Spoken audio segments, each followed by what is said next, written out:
Hello and welcome to an all-new Marvel cast, Explosion Network's hub of all things Marvel, a place to talk about everything MCU beyond, from Avengers and Offenders to Calvin Morse and Senor Magico.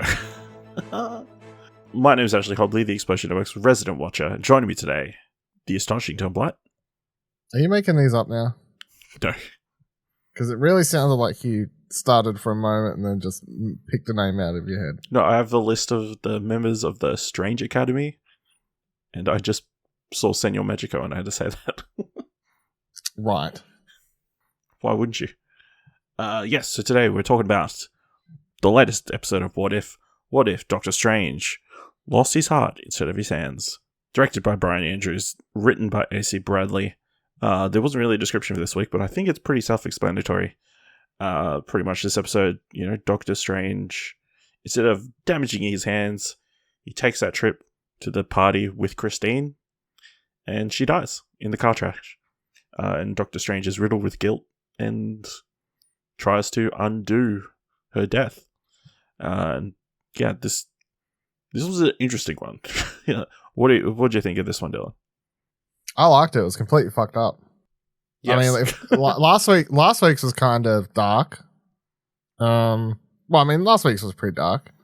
But yeah, this week's episode was just, it was full fucked up. It was like, it's just literally about a man constantly reliving a horrendous moment, trying to bring back someone he loved who's dead, and then the episode ends with, and yeah, that's all fuck, so he just deleted an entire universe. Yeah. This is easily the most depressing end of any of them so far. And the watch is literally like, nah, dude. Yeah, I think this is definitely the most messed up and kind of interesting take on like one of the properties so far. I'm sure last week we had all the Avengers getting murdered, but seeing one of our heroes like take a very dark turn, even though last week, of course, we had Ant-Man revealed as the villain behind everything, but we didn't actually see Hank Pym like slowly descend into badness like we saw Stephen Strange in this one. But yeah, it was really cool seeing, him slowly like try to figure out that, he can't, some things are fixed points, I guess. You can't change certain moments. There's fated things, I guess, which I think we knew that there's like fated things that are meant to happen. Don't they talk about this sort of thing in Loki as well? No, but like he had that talk with the Ancient One, right? Mm. That she knew that was her final moment, so it was fated to happen. There's no avoiding it. She knew about it for ages or whatever. Yeah. But then I guess also if you read between the lines, the I don't know, you always say the moment where they come to get the Infinity Stone off is like a fated moment, maybe. Yeah, maybe. But yeah, I think also interesting that they decided to go the two Stephen Strange's route. Mephisto? No. Yeah, he has the moment. I get it's like a what if within the what if. When you think about it, it's like what if instead of trying to change it, he just walked away, and then the two what ifs came together. Well, yeah, I guess you're kind of watching two paths. And then they convene, and then they get deleted. So yeah. I mean, it's funny because like some of the stuff I've been complaining about kind of is a bit better each episode. Where I don't know how much more the Watcher's going to be involved going forward, but definitely this episode, it literally involves him in the story to the degree that a character talks to him, or even that part where Doctor Strange like apparently could just overhear the Watcher's narration for some reason, or whatever the hell was going on there, which was another weird thing. But then also, it's funny how in that first episode, I was like, it was okay, but like, it wasn't like You got to do a bit louder. Got to be a bit more different from the core movies. And then when you think about the last couple episodes, it really was completely off rails. Yeah. Yeah, the first episode was very much like dipping the toe in. So as an audience, it's like, this is what we're going to be playing around with. Do you get the idea of the show now? All right, now shit's fucked. To be fair, the third one followed the path of the movies as well, kind of. It's just everybody died at every turn. I mean, yeah, but it didn't feel like you were watching. No. Like, I would say the Carter thing, Agent Carter thing. What did they call it? Captain Carter. Yep, Captain Carter. Yeah. I would say her thing felt a bit like it just felt more like it was just doing the exact same movie scenes, whereas last week's, I don't know, it didn't. I guess maybe point of view or what your only new characters were dying, so yeah. I guess the other thing is this is obviously set between his movie and when we see him next at Avengers Endgame, so it's like, or at least setting wise, because obviously he defeats Dormammu every time, apparently. The other thing I want to point out, he was throwing punches. Something he can't do in any of the other films. Because in this version, he had his hands. His hands are the small details. Small details, I'm sure that helps, not having to animate his broken fingers or whatever. Like, they have to do the makeup for every single time. That would be a thing too.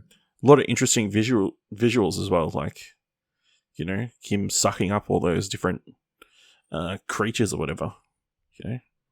Definitely, they're having a lot of fun with the animation, I think, within that one. And then also, I was going to say that the key shot that stood out to me is just the one where he comes face to face with himself and they do the side angle where it's literally like the light versus darkness type thing. They've like very much face to face and a split in the middle or whatever. Like, definitely a few. I like pretty shots. the shot where I guess the good Strange is talking to Christine or fake Christine, and like bad Strange is like a shadow on the floor or whatever before they start plummeting to the ground. They have a lot of imagery. Yeah, in this episode.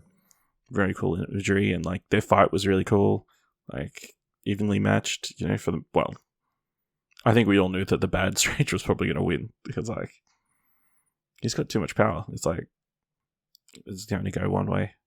But yeah, and then the final thing that he fucked up and like destroyed the universe by letting too much dark universe, I guess, dark dimension power in.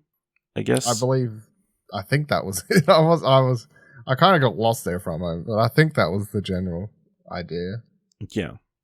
And everybody kind of getting sucked up or whatever. Do you remember what the other character's name was? The Oben, I think, from looking at the Wikipedia page.